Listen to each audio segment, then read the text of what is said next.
coração, que a igreja já ama tanto. Fique à vontade, pastor. Okay? Graças e paz a todos.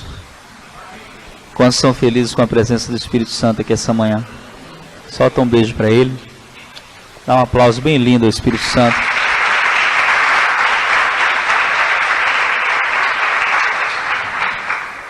Eu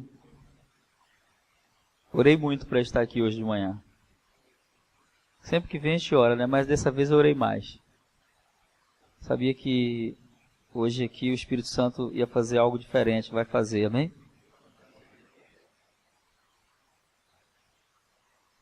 A nossa vida em Deus, ela é construída de momentos de sucessos e momentos de fracasso. E o importante não é o sucesso ou o fracasso, mas como nós nos comportamos quando isso acontece. E eu sei que esse tem sido um tempo de luta para a igreja. Não é verdade? Acho que não só para a Lírio dos Vales da Barra, mas para o Ministério Lírio dos Vales como um todo. Tem sido um tempo de muito ataque. Estava conversando com o pastor Rogério na segunda-feira, antes dele viajar para os Estados Unidos, dizendo para ele que uma das alegrias do meu coração é saber que eu cheguei na Lírio dos Vales na hora certa. E saber que eu não estou aqui por vontade própria, mas que eu sou resultado da oração de muitas pessoas, lá da Pituba, alguns aqui da Barra. E chegar em momentos como esse em um ministério é muito oportuno, porque é muito bom quando você chega no ministério que está tendo sucesso, que está tudo indo de vento em popa. Todo mundo quer participar nessas horas, né? Mas as pessoas realmente enviadas por Deus, elas chegam em momentos onde o barco está balançando, né? E a coisa está tomando um rumo que não era o que Deus queria, mas Deus é poderoso para reverter, porque ele não perde o controle nunca, amém? Há um provérbio que eu sempre uso quando a minha vida passa por momentos difíceis, que eu digo assim, que quando tudo for de mal a pior, confiemos na soberania de Deus, Ele permanece no controle. Amém? E eu sei que, como igreja, esse é um tempo de amadurecimento para vocês, de crescimento. Porque cada situação que acontece dentro da igreja, ela tem um propósito. Nada no reino de Deus é desperdiçado.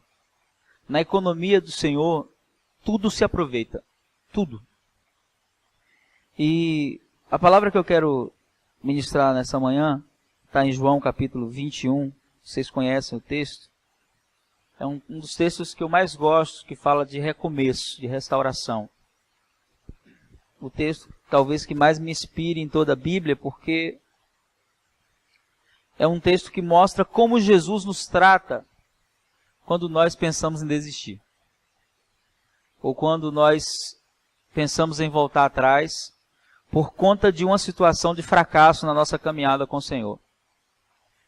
Eu tenho muitos amigos no ministério, muitos filhos na fé, muitos discípulos.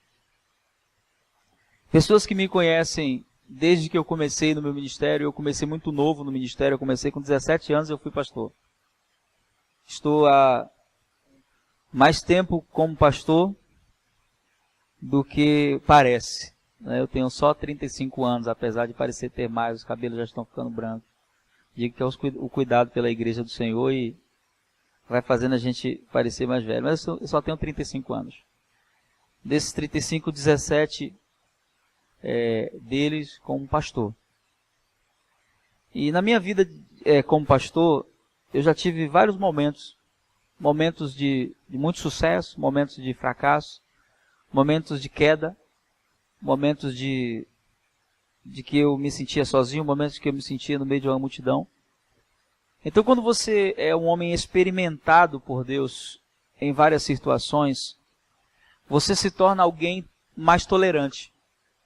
E alguém que consegue enxergar e ver as coisas da ótica de Deus. O nosso grande problema, quando somos novos na fé, ou quando não temos uma experiência de caminhada com o Senhor, é que nós sempre achamos que o momento define a história. E quando você olha com a ótica de Deus, você vai descobrir que o momento não define a história. A história não é definida de como começamos. Muita gente começa bem e termina mal. O importante não é como começamos. Você pode começar muito mal. Mas se no meio da história você resolver deixar Deus tomar o controle, você pode terminar muito bem. E na minha vida como pastor, eu já tive situações muito difíceis. E já passei pelo que o Diogo está passando hoje. A mesma situação.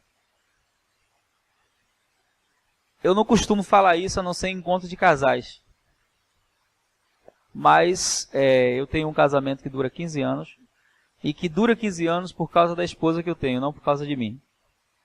Porque grande parte desse casamento foi sustentado por ela. Hoje eu tenho muitos anos de fidelidade, de santidade. Mas já tive momentos onde a minha vida não foi o que é hoje. Hoje todo mundo olha para a minha vida, para o meu casamento, e fala assim, pastor, você é um modelo. Mas tem uma história por trás disso tudo. Uma história de vergonha também. Que às vezes a gente se sente envergonhado em falar. Né? Eu não costumo muito falar disso, mas o Espírito Santo falou comigo hoje, fala disso. Porque às vezes a gente costuma julgar uma pessoa por um momento. E tem muita gente que me admira hoje, que quando eu conto a minha história, né? Para ela fala, hã? Você já fez isso? Já, meu irmão. Já fiz. E Deus teve misericórdia de mim e me restaurou. Então eu contei essa história essa semana umas 3 vezes para algumas pessoas que vieram me falar de Diogo. Vocês acham que o ministério dele está destruído? Então deixa eu te contar a minha história. E eles ficavam assim assustados porque eles tinham a imagem de que eu era o cara assim impecável, né? Deus nunca usou homens perfeitos. Deus sempre usou homens sinceros. Homens que têm os seus erros, que têm as suas falhas, mas que dizem assim, Senhor, eu quero mudança, eu quero melhorar. E quando Deus encontra corações assim, irmãos, Deus transforma. Então eu acredito em restauração porque você está diante de um homem restaurado por Deus. Eu acredito em restauração porque eu já caí também. E Deus me restaurou. Eu acredito em restauração porque o Espírito Santo que começa a boa obra, ele é poderoso para completar a boa obra. Eu acredito em restauração porque o Moisés assassino é o mesmo Moisés libertador. Eu acredito em restauração porque as pessoas que a gente acha que terminaram e a nossa história não termina até Deus dizer que terminou, meu irmão. Eu acredito em restauração. Amém? E o texto que eu vou ler para você fala disso. Né? É o texto, antes de ler, eu quero narrar um pouquinho da história. Onde Pedro, que era o líder dos demais, ainda que Jesus não o constituiu líder, mas a gente pode perceber pelo comportamento dele diante da circunstância, da situação, de que ele era o líder. Porque ele tinha a capacidade de influenciar os outros. Esse homem, ele é testado e ele fracassa. Ele diz para Jesus, diante de todos, assim, olha, ainda que todos te neguem, ainda que todas as pessoas te abandonem, eu vou ficar. E quando a hora chega, Jesus já sabia que ia acontecer, Jesus disse para ele assim, olha, vai acontecer. Ele fracassa. E no seu fracasso, depois de já ter tido algumas experiências muito fortes com Jesus, Pedro viu coisas que a gente nunca viu. E que um dia podemos ver lá na glória, mas não aqui na terra não vimos ainda. Mas ele viu Jesus transfigurado, ele viu Jesus ressuscitar mortos, ele viu Jesus levantar paralíticos, Jesus curar vários cegos, e mesmo assim ele fracassou. Isso quer dizer que a gente pode ter uma caminhada extensa com Deus, isso não garante que não podemos fracassar.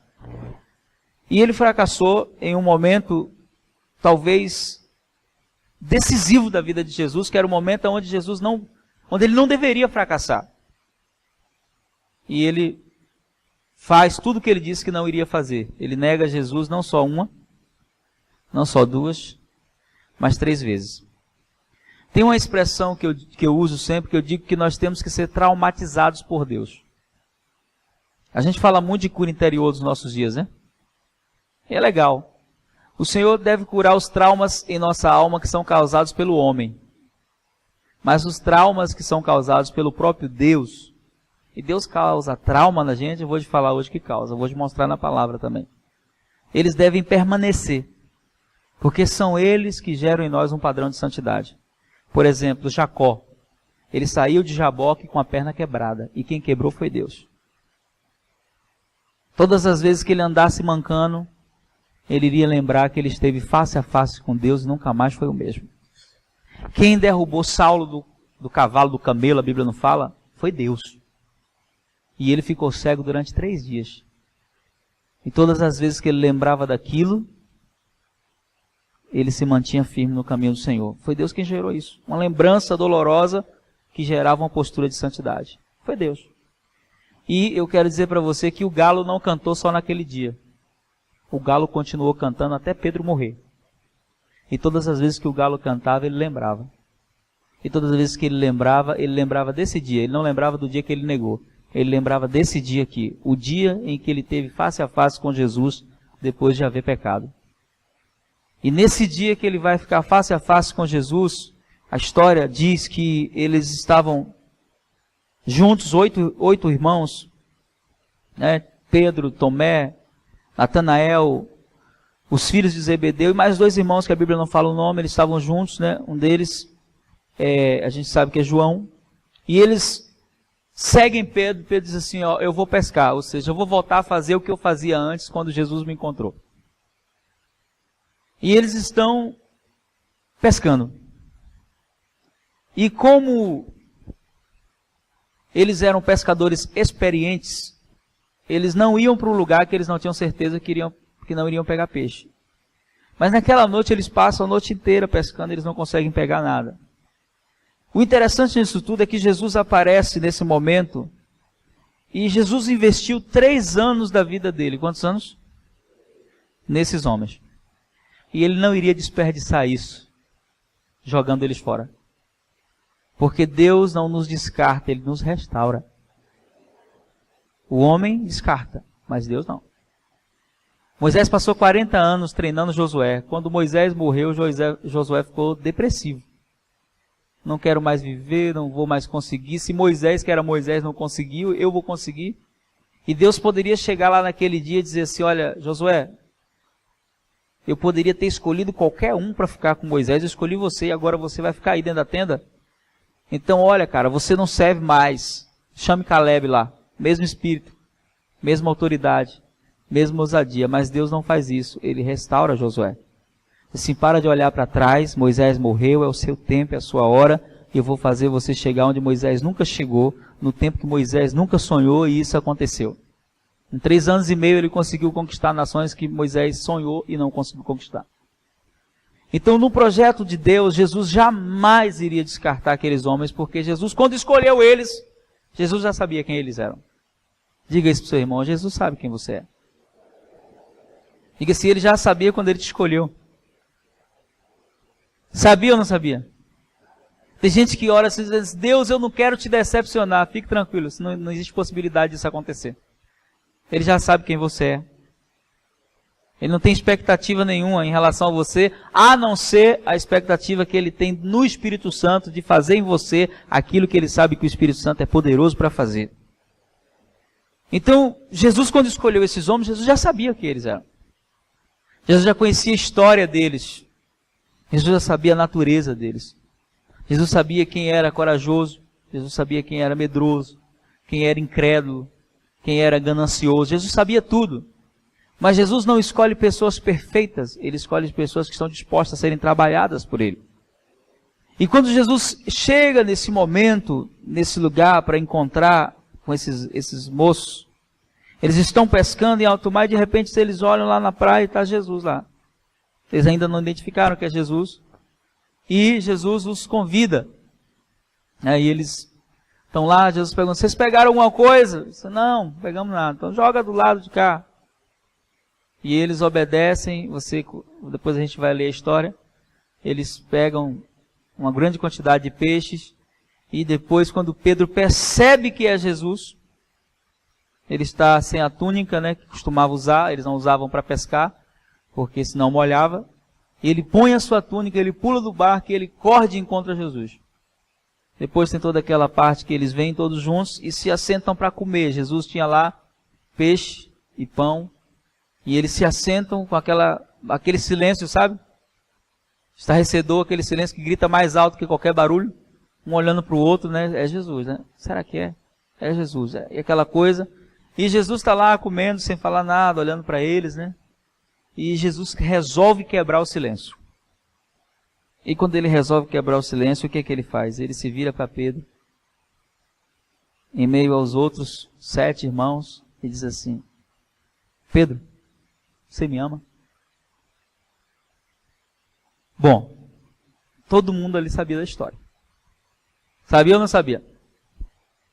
Sim ou não? Acho que os outros, quando Jesus perguntou, fizeram assim, ó, para ver o que é que Pedro iria responder. Mas o mais interessante nessa história é que Jesus não faz o que nós faríamos. Jesus não pergunta a Pedro: Pedro, o que você fez? Jesus pergunta: Pedro, você me ama? E aí Pedro responde assim: amo, Senhor. Se fosse eu e você, a gente diz assim: ama nada, seu sem vergonha. Se você amasse, você não teria me negado. Você não me ama coisa nenhuma, né? Mas Jesus não faz isso. Jesus surpreende a todos, né? E aí eles ficam olhando para Jesus: quero ver o que ele vai falar.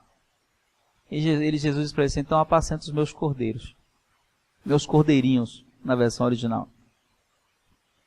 Aí os outros não entendi. Peraí, o cara negou. Ele fracassou. E o Senhor está confiando a ele ainda a autoridade. Porque Deus conhece parte do nosso ser que nenhum ser humano pode sondar. A Bíblia diz que Ele é aquele que prescruta o nosso interior e Ele conhece o nosso coração. Ele vê o antes, Ele vê o agora e Ele vê o depois, porque Ele é aquele que era, que é e que há de vir. Então Jesus não estava conversando com o líder que negou, Jesus estava conversando com o líder que se levantou lá no Pentecoste e converteu mais de 3.000 pessoas. Jesus estava vendo de uma ótica que o ser humano jamais consegue enxergar. Mas aí não para por aí, ele negou quantas vezes? E Jesus perguntou quantas vezes? 3. Jesus vira de novo e pergunta assim: Pedro, você me ama mesmo? E aí ele: Senhor, eu te amo. Então vai e apacenta as minhas ovelhas. Aí os outros: não, acabou, né? Tá bom, já provou que ama mesmo, né? Jesus não falou nada, ama. Mas aí Jesus mais uma vez pergunta e diz assim: Pedro, você me ama? E ele já não responde da mesma forma. Ele não diz responde: eu amo. Ele diz: Senhor, tu sabes de todas as coisas. Ou seja, tu sabes que eu neguei. Tu sabes que eu pequei. Tu sabes que eu posso pecar de novo. Mas tu sabes que eu te amo. Aí Jesus novamente diz: vai e apacenta as minhas ovelhas. Quando nós lemos essa história, nós percebemos várias verdades espirituais. Uma delas, a obra de Deus em nós, ela só está concluída quando Deus diz que está concluída. Até então, a gente vai ter momentos na nossa vida que a gente não vai entender. Momentos que a gente vai olhar para trás e vai dizer assim: Deus errou. Eu já tive essa crise no meu ministério. Houve uma época da minha vida que eu disse: acho que Deus errou. Esse negócio não é para mim ser pastor. Eu nunca imaginei que eu iria viver o que eu vivo hoje. Então, quando nós olhamos para Pedro, nós olhamos para um homem que era normal, comum, como eu e você. Mas um homem que tinha algo no coração. Ele amava o Senhor. E quando você ama o Senhor atrai você, porque Ele pode fazer em você o que ninguém pode fazer. Só que o que eu quero destacar aqui, alguns pontos que a gente não consegue observar quando a gente lê o texto. E aí eu quero ler o texto agora para você perceber. Diz assim: algum tempo depois, Jesus apareceu de novo aos seus discípulos, à margem do mar de Tiberíades. Simão Pedro, Tomé, chamado Dídimo, Natanael, que era de Caná, da Galileia, os filhos de Zebedeu e mais 2 de seus discípulos estavam juntos. Simão Pedro disse-lhe: vou pescar. E eles o encorajaram, né? Nós vamos contigo também. Saíram e logo entraram no barco, mas naquela noite nada pegaram. Entretanto, ao clarear da manhã, estava Jesus na praia, mas os discípulos não perceberam que era ele. Jesus lhe perguntou: filhos, tendes aí alguma coisa para comer? E eles responderam o quê? Não. Então Jesus orientou-os: lançai a rede do lado direito do barco e a encontrareis. Assim eles o fizeram e logo não conseguiram recolher a rede por causa da abundância de peixe. Eu quero que você perceba e preste atenção em algo aqui. Amém? Eles lançaram a rede, a Bíblia diz que eles não conseguiram puxar. Eles estavam em quantos? 8. Vai você contar no versículo 2. Eles estão em 8. 8 homens não conseguem puxar uma rede cheia de peixe, ok? Preste atenção nesse detalhe. Então Jesus orientou, né? Não conseguiram recolher a rede por causa da abundância. Diante disso, o discípulo a quem Jesus amava disse a Pedro: é o Senhor. Bom, imagina a cena. 8 homens à borda de um barco, puxando uma rede cheia de peixes. E a coisa tá forte, que eles não tinham um barco grande, eles tinham um barco pequeno. E tá ali, a rede vem, não vem, vem, não vem. 8. Olha o que acontece. Diante disso, disse: é o Senhor. Assim que Simão ouviu que era o Senhor, o que ele fez? Diga assim: largou a rede. Repita comigo: largou a rede. Ele fez o quê? Se esqueceu do peixe. Ele não foi pescar? Mas quando ele viu que era o Senhor, ele mudou de objetivo. O peixe agora já não tem muita importância. E ele larga a rede, e o que ele faz? Ele veste sua túnica e se lança no mar. Aí a Bíblia não vai dizer, mas a gente conclui que ele se lança no mar em direção a Jesus. Então, atente a algo. Se eu estou aqui, 8 pessoas tentando puxar uma rede, e diminui um, a tendência é ficar mais forte ou ficar mais fraco? Mais fraco. Sim ou não? Menos um. Mas você sabe o que acontece no momento que Pedro solta a rede e corre em direção a Jesus? Porque Pedro era o líder. É ele quem motiva. No momento que ele solta a rede, ele corre em direção a Jesus. Ao invés deles ficarem fracos, eles conseguem fazer com 7 o que eles não estavam fazendo com 8. Eles conseguem recolher a rede para dentro do barco. O que nós podemos aprender com isso aqui? Que Satanás sabe que quando o líder é atingido, todo o corpo sofre. Mas quando o líder se corre em direção ao mestre, até aqueles que não estão conseguindo na sua força, são fortalecidos por conta da unção que é liberada e que traz restauração. Amém? Então eu quero liberar uma palavra profética nessa manhã sobre essa igreja. É um tempo onde vocês vão conseguir fazer em meses o que vocês não conseguiram fazer em anos. Por quê? Porque a atitude do líder define o resultado que os outros vão ter. Então ele corre em direção a Jesus. Os outros discípulos vieram no pequeno barco, arrastando a rede com os peixes. Não conseguiam com 8, agora já conseguem. Pois estavam longe da praia. Eles estavam onde? Pois não estavam longe da praia, senão uns 200 côvados, aproximadamente 100 metros. Então assim que saltaram em terra e viram ali uma fogueira, o peixe, sobre o barco, e um pouco de pão, né? Que acontece toda a situação que eu narrei. Eles estão ali, e aí Jesus faz todo aquele confronto, né? E traz toda aquela situação. Olha só o que acontece. Jesus lhe pediu: traga aqui alguns peixes que vocês acabaram de pegar. Preste atenção o que Jesus faz. Jesus faz um pedido. Primeira pergunta de Jesus no começo: vocês têm alguma coisa para comer? E ele responde o quê? Não. Mas Jesus tinha provisão, amém? Porque ele sempre tem provisão. Aqui, Jesus pede para eles. Jesus diz assim: vem cá, vocês podem trazer alguns peixes dos que vocês acabaram de pegar? Vocês podem trazer para mim?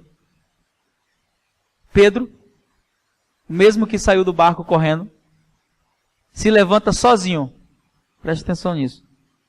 8 homens não estavam conseguindo puxar a rede. Não é assim? Ele agora se levanta só e vai em direção ao barco. E olha o que acontece. Simão Pedro entrou no barco e arrastou a rede para... Arrastou sozinho? O que havia acontecido com Pedro aqui? Ele havia sido restaurado por Jesus. Quando Jesus faz as perguntas para ele, Jesus já tinha tocado nele. A força que ele havia perdido por conta do pecado. Porque se você for olhar de forma lógica aqui, é impossível que 7 homens não estão conseguindo fazer, 8. Um consegue fazer sozinho. Olha só, ele arrasta a rede até a praia, e ela estava o quê? Cheia. Com 153 grandes peixes. E mesmo com tantos peixes, a rede não se rompeu. E aí Jesus começa o tratamento. Mas antes de Jesus confrontar Pedro, Jesus fortalece ele. Porque quando Deus toca em nós, ou quando Ele mexe na nossa ferida, não é para nos matar, é para nos curar. Então quando Jesus chama eles, que aí eles vão tomar o café, que eles vão fazer aquela refeição pela manhã, já está amanhecendo o dia, que Jesus pergunta para Pedro, você me ama? Isso aqui já aconteceu. Então eles já não estão olhando mais para Pedro da mesma forma que eles estavam olhando quando Pedro desceu do barco. Quando Pedro desceu do barco, Pedro era um fracassado. Mas quando ele volta, depois de estar com Jesus, ele volta restaurado. Ele é o mesmo líder. A força que ele tem agora é uma força sobrenatural. Então quando Jesus olha para ele e diz assim, você me ama, Pedro? Jesus já tinha tocado nele. Já tinha tocado de uma forma sobrenatural. Então quando ele responde assim, Senhor, eu te amo, essa resposta, na verdade, é resultado daquilo que o Senhor já havia construído. Porque Pedro não está olhando mais para a força dele. Ele sabe que, humanamente falando, ele não tinha condições de arrastar uma rede com 153 grandes peixes. Ele fez aquilo de forma sobrenatural. Jesus estava dizendo para Pedro naquele dia, a partir de hoje, Pedro, não é mais na força do seu braço, é no poder da minha presença. E você vai conseguir fazer o que você nunca conseguiu fazer. Mas essa situação toda acontece depois de uma situação de fracasso. Não é depois de 40 dias de jejum que Pedro consegue fazer isso. Não é depois de um período no monte como Moisés, é depois de uma situação de fracasso. Isso quer dizer que quando Deus quer fazer algo em nossas vidas, irmãos, Ele pega você em qualquer parte da sua história e Ele recomeça do ponto aonde parou. E quando Ele recomeça, Ele traz uma bênção sobrenatural. Porque uma das coisas que Satanás mais faz para fazer as pessoas pararem quando elas pecam, ou quando elas cometem algum erro, é tentar gerar nela uma sensação de fracasso. Uma lembrança dolorosa. Você quer ver um exemplo? Muita gente tem lembranças dolorosas na alma. Um exemplo. Quem aqui já quebrou o pé? Adulto. Como adulto já quebrou o pé. Quando você quebrou o pé, você tinha quantos anos? Você lembra? 20 anos. Você não lembra quantos anos começou a andar, né? Lembra mais ou menos? 1 ano de idade. Então você andou 19 anos. 19 anos andando. Toda vez que você ia andar, que você acordava de manhã, você ficava treinando, não era assim? Assim, já com 15 anos você fazia isso? Alguém faz isso aqui? Assim, não, vou andar agora. 1, 2. Alguém faz isso? Se torna uma ação inconsciente. Eu acordo, já vou andando, corro, beleza. Mas quando você quebra o pé, é normal. Quase todo mundo teve essa reação. Que você, vamos dizer que já andou 20 anos. Então você sabe andar. Mas depois que você quebra o pé, você fica com medo de colocar o pé no chão. Fica ou não fica? Por que se você colocou 20 anos o pé no chão?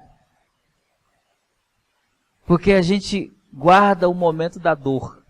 Não é assim? Na hora que quebrou. Pô, eu andei 20 anos. Então já sei andar. Mas quando a gente tira o gesso e coloca o pé no chão e ainda dói um pouquinho, a gente fica com medo, né? Esse medo acontece muitas vezes na vida espiritual de muita gente. Que andou com Deus, que caminhou com o Senhor, de repente aconteceu uma situação de fracasso. E aí quando ela tenta recomeçar, toda vez que ela tenta recomeçar, essa sensação de dor vem no coração dela, de medo, que Deus quer que seja retirado. Porque o mesmo Deus que fez você andar quando era criança, é o mesmo Deus que pode restaurar e fazer você andar muito mais rápido e fazer você recomeçar. E muita gente não entende isso, porque olha para as pessoas e diz, não, quebrou o pé, já era, acabou. Não, meu irmão. Há sempre um recomeço quando nós estamos no Senhor, amém? A Bíblia narra uma situação de recomeço, que para mim é uma das mais fantásticas também, que é a situação de Ruth e Noemi. Um erro cometido pelo marido dela, que foi abandonar Belém e descer até as terras de Moabe no momento da fome. E esse erro custa a vida dele, dos 2 filhos, e só fica ela. Uma mulher que ninguém quer acreditar. É fácil você acreditar em alguém que tem alguma coisa para te oferecer.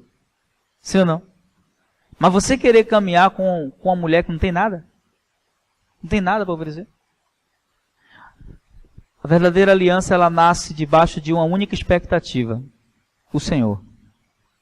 Eu aprendi algo falando de aliança, e repito isso, que toda aliança é testada. Toda aliança. Pode ser aliança do casamento, pode ser uma aliança ministerial, pode ser uma aliança de amizade. E ela só é verdadeira se ela passar pelo teste.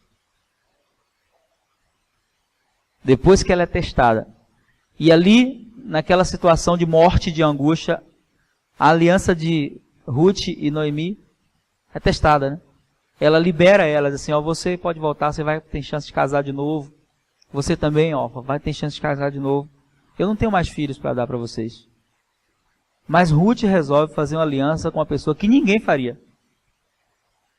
Ele faz aliança com uma pessoa que ninguém faria. Porque era uma mulher que nem ela mesma acreditava nela mais. Meu nome agora não é mais Noemi não, meu nome agora é Mara, amarga. Minha vida está destruída.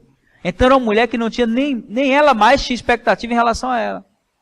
E Ruth olha para ela e consegue enxergar nela algo que ela não estava vendo mais. Quando essa mulher chegou aqui nessa terra, ela me falava de um Deus. Quando essa mulher chegou aqui nessa terra, ela me falava de um Deus que abriu o mar. Essa mulher chegou aqui falando de um Deus que fazia cair pão do céu. Essa mulher chegou aqui me falando de um Deus que derrubou muralhas indestrutíveis. Então eu preciso olhar para essa mulher e enxergar que esse Deus permanece aí, mesmo se ela não conseguir ver. E aí quando ela libera elas, ela diz, não, eu não vou não, eu vou ficar com você.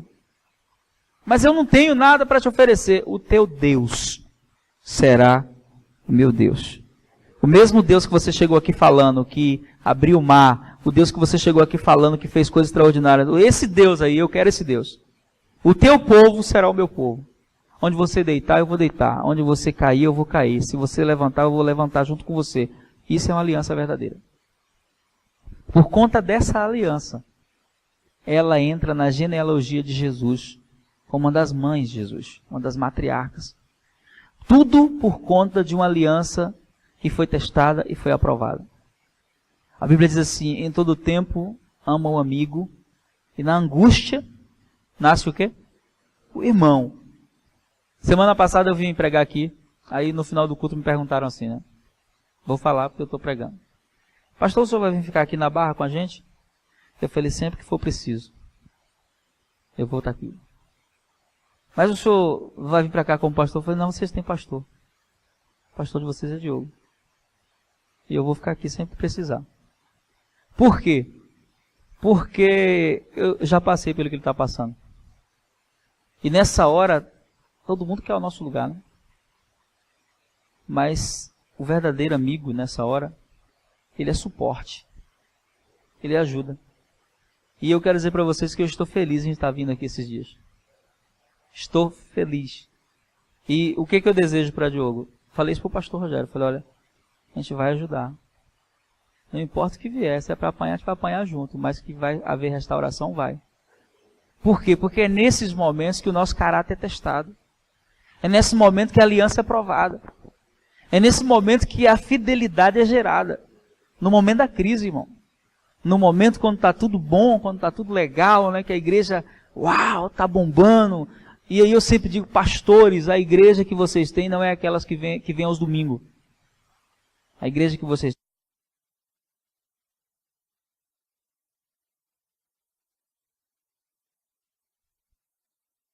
não importa o que aconteça. Essa é a igreja. E quando nós entendemos isso, nós olhamos para Pedro, nós olhamos para Noemi, e nós vemos que todas as pessoas de Deus passaram por momentos difíceis. Mas elas sempre foram amparadas pelo Espírito Santo. Então eu quero dar uma palavra para vocês como igreja nessa manhã. O que Deus tem para fazer só é no lado se vocês quiserem. Porque se vocês se colocarem dentro do que Deus quer, o que Deus tem para fazer pode ser muito maior. Porque Deus nunca perdeu. Nem quando a gente cai, Ele perde. Ele sempre tem um plano melhor. Romanos capítulo 14 diz que o Senhor é quem mantém de pé e Ele quem permite que caia. É Ele que sustenta, é Ele que fortalece. Então existem situações na nossa vida onde a nossa fé é testada, onde o nosso coração é colocado à prova. Às vezes a falha do meu irmão é um teste para ver a minha postura. Eu tenho uma música do Sérgio Lopes, eu gosto muito que ele diz assim: talvez a minha dor seja um teste para o seu amor. Então eu tenho que te ajudar, porque a mão que hoje você ajudar a levantar, amanhã, né, pode ajudar você. Né? Se a pessoa vai aprender a amar, e amanhã pode olhar para você e levantar você.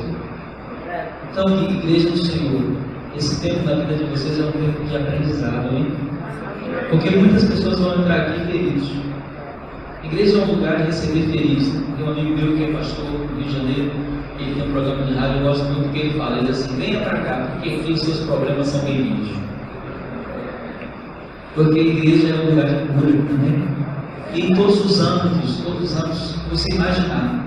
Então, quando nós olhamos para essa história de Pedro, nós olhamos para Jesus aqui, a postura de Jesus é a postura de alguém que acredita no que faz. Porque Jesus, ele pode até dispensar alguém. Porque esse mesmo Jesus que disse para Pedro assim: apacenta as minhas ovelhas, no dia que ele prega um sermão duro, que todo mundo vai embora, ele vira para esses mesmos aí e diz assim: você também quer ir? E eles respondem: para quem? Nós iremos. Se só tu tens palavras de vida eterna. Então Jesus pode até dispensar a gente, sabe quando? Quando a gente não quer pagar o preço de obedecer. Aí sim. Mas não é por causa do pecado que ele vai jogar ninguém lá na cruz. Não é por causa da situação de fracasso, de vergonha. Porque Deus é o Deus que reconstrói histórias. E se a gente analisar a história de José, por exemplo, a gente vai encontrar várias etapas da história de José que a gente não queria ser José. A gente só quer ser José no dia que o faraó chama ele.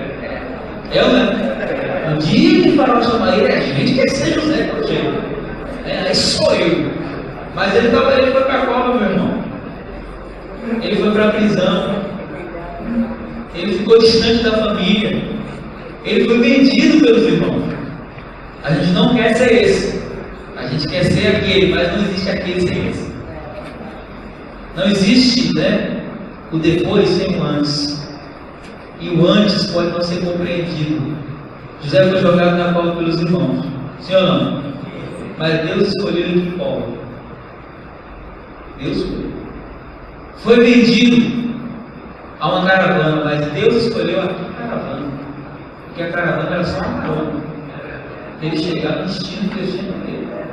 Mas vai dizer isso para José lá, algemado, andando.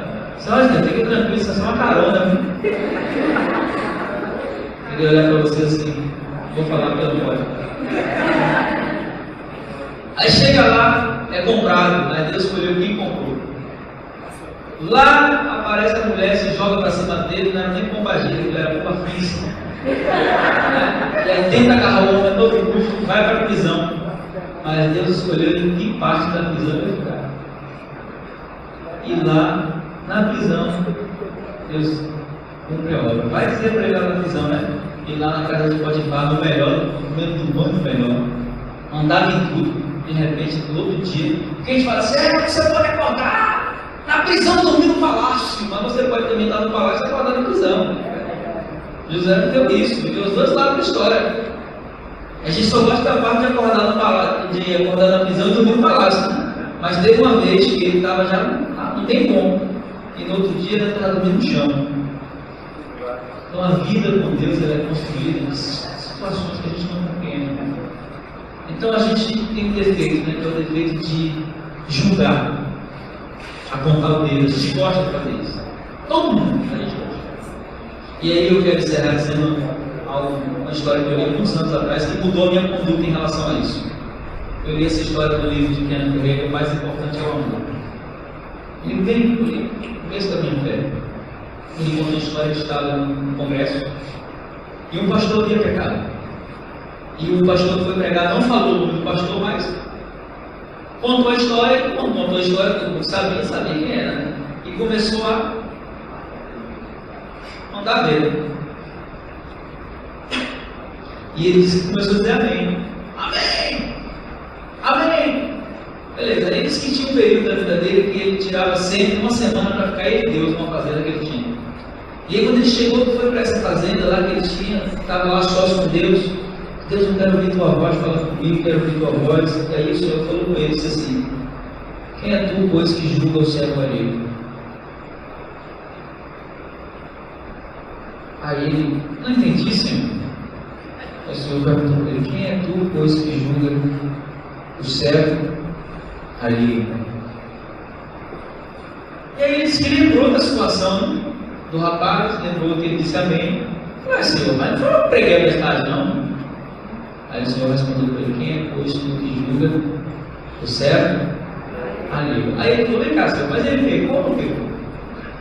Aí o Senhor: pecou. Mas ele é servo seu, meu? É, Senhor, se ele é servo de alguém, ele é servo teu. Então quem é, pois, tu que julga o servo alheio? Esse texto que eu estou falando está em Romanos, capítulo 14, versículo 4. Quem és tu que julgas o servo alheio? É para o seu Senhor que ele está em pé ou cai, e permanecerá em pé, porque o Senhor é capaz de o sustentar. Algumas versões dizem assim: é capaz de o restaurar. E aí ele falou algo que naquele dia eu nunca mais esqueci. Ele falou assim: depois desse dia eu aprendi uma lição. Se eu não posso acender a luz de alguém, também eu não posso apagar. Porque o servo não é meu, é o Senhor. E Deus trata dos seus servos. Se você é servo de Deus de fato, vai ser tratado. E a disciplina do Senhor vem, meu irmão. A disciplina dos homens pode até ajudar, mas é de Deus que corrige. É de Deus que trata, é de Deus que ajusta, é de Deus que traz orientação. Então, entender isso não é fácil. Eu acho que a gente só consegue entender quando a gente começa a amadurecer. Mas é preciso.